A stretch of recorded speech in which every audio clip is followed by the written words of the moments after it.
ഈശോയിൽ എൻ്റെ ഏറ്റവും പ്രിയപ്പെട്ട സൗരങ്ങളെ നമ്മളോട് എത്രയോ ആൾക്കാർ ഇങ്ങനെ പ്രാർത്ഥനാ സഹായം ചോദിക്കുന്നില്ലേ. നമ്മളിവിടെയൊക്കെ പറഞ്ഞിട്ടില്ല എനിക്ക് വേണ്ടി ഒന്ന് പ്രാർത്ഥിക്കണം. ചിലപ്പോൾ നമ്മളൊരു ധ്യാനത്തിന് പോകുമ്പോഴായിരിക്കും, ഇല്ലെങ്കിൽ ഒരു തീർത്ഥാടന കേന്ദ്രങ്ങളിലൊക്കെ പോകുന്ന സമയത്ത് നമ്മളോട് ചിലപ്പോൾ ആൾക്കാർ പറയും നമുക്ക് വേണ്ടി ഒന്ന് പ്രാർത്ഥിക്കണം.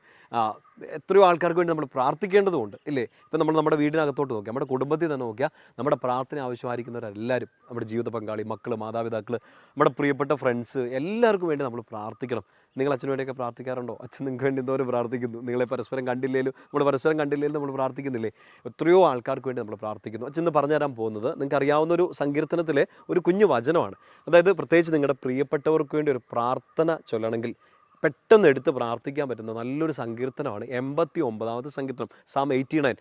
90ാം സങ്കീർത്തനം 90-17 പണ്ട് പറഞ്ഞതെന്ന് ഓർക്കുന്നുണ്ടോ? 91ാം സങ്കീർത്തനത്തെക്കുറിച്ചൊക്കെ രണ്ടോ മൂന്നോ തവണ നമ്മൾ പല സിറ്റുവേഷനിൽ വചനം പറഞ്ഞെന്നൊക്കെ ഓർക്കുന്നുണ്ടാവും. ഈ സങ്കീർത്തനമൊക്കെ നിങ്ങൾക്ക് ചിലപ്പോൾ കാണാതെ അറിയാവുന്നതായിരിക്കും. ഈ 89, സാം 89, 89ാമത്തെ സങ്കീർത്തനം ഒന്ന് എടുക്കണം. അത് ദാവീദിന് വേണ്ടി പ്രാർത്ഥിക്കുന്നതാണ്.